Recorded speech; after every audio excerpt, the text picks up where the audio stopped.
السلام عليكم ورحمة الله وبركاته. وعليكم السلام ورحمة الله. الحمد لله رب العالمين والصلاة والسلام على رسوله الأمين وعلى آله وصحبه أجمعين. أما بعد.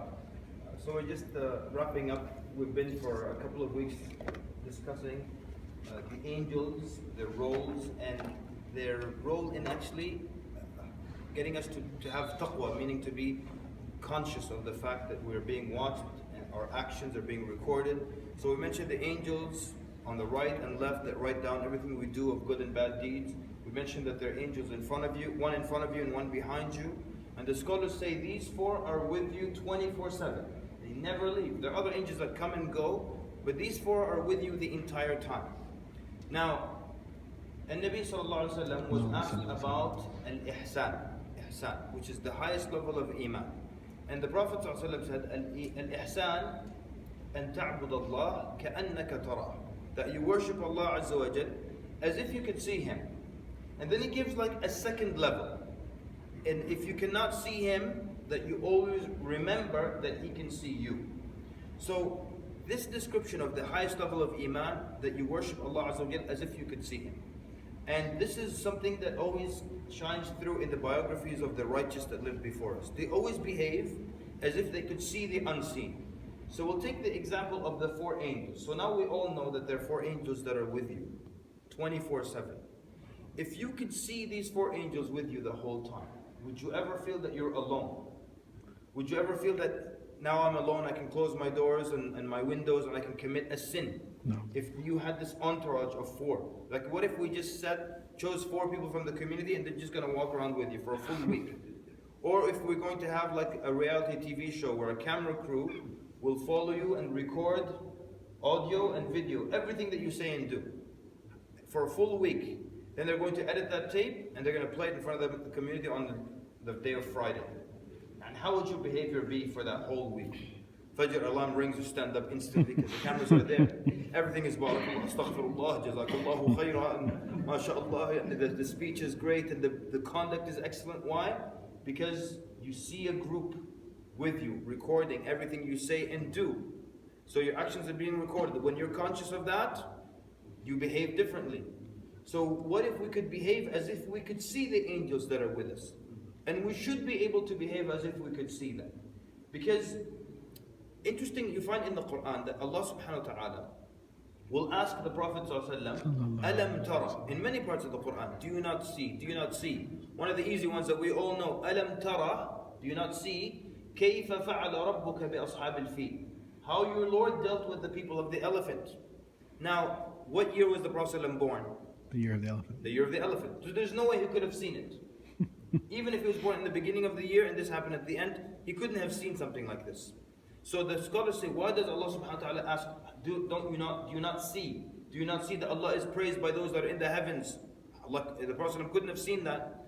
And the scholars say that the reason is that when Allah Azza wa Jal informs you of something in the Quran, it's just as good as seeing it. Allah. So Allah subhanahu wa ta'ala tells us, an angel on the right and left, recording good and bad deeds. And we said if you're about to do a bad deed, and you could see the angel on the left, open his book and take a pen out. He's waiting for you, yalla do it, huh? I'll write it right now. Would you continue to do it? Or if you could see the four angels with you, everywhere you go, they're going with you. You go in your room, they're with you. An entourage of four. Would you ever feel that you're alone and now it's time to commit a sin? So that's why believing in the angels also helps you become conscious of what comes out of your mouth, of your actions, of your deeds, of your behavior. Because they're recording. And if you could see them, your behavior would be different. The Prophet ﷺ said that on the day of Al-Jum'ah, as you're entering, there are two angels that will make dua for you at the door of the masjid. But when the Imam ascends the mimbar, they don't make dua for people anymore, they come. If you could see and hear the dua of the angels, two righteous angels, every Friday make dua for you, would you be late the next Friday? And that's why the righteous always behaved as if they could see the unseen. And the highest level of iman is to worship Allah as if you could see Him. And if you can't, then at least remember that He sees you. And belief in the angels helps both. Helps you to remember that your actions are being recorded. I'll conclude with a statement of, if I'm not mistaken, Ibn al-Qayyim rahimahullah, who mentioned that, and this is to show the seriousness of disregarding Allah subhanahu wa ta'ala watching over you and watching your deeds and your actions. The early Muslims used to say, لا تنظر إلى صغر المعصية. Do not look at how small the sin is, but look at the greatness of the one you're sinning against. That's the big deal.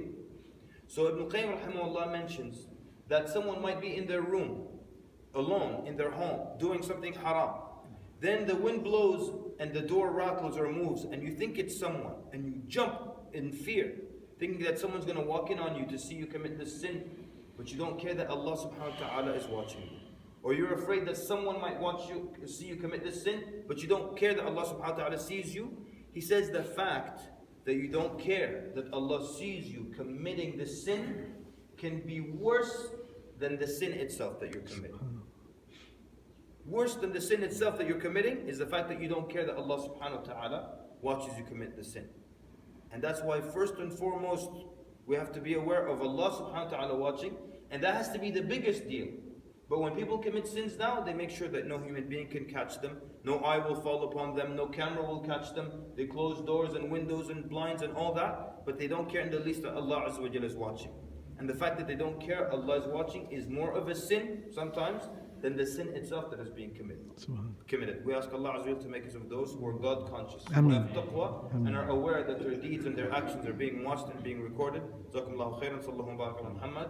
Assalamu alaikum wa rahmatullahi wa barakatuh. Wa alaikum assalam.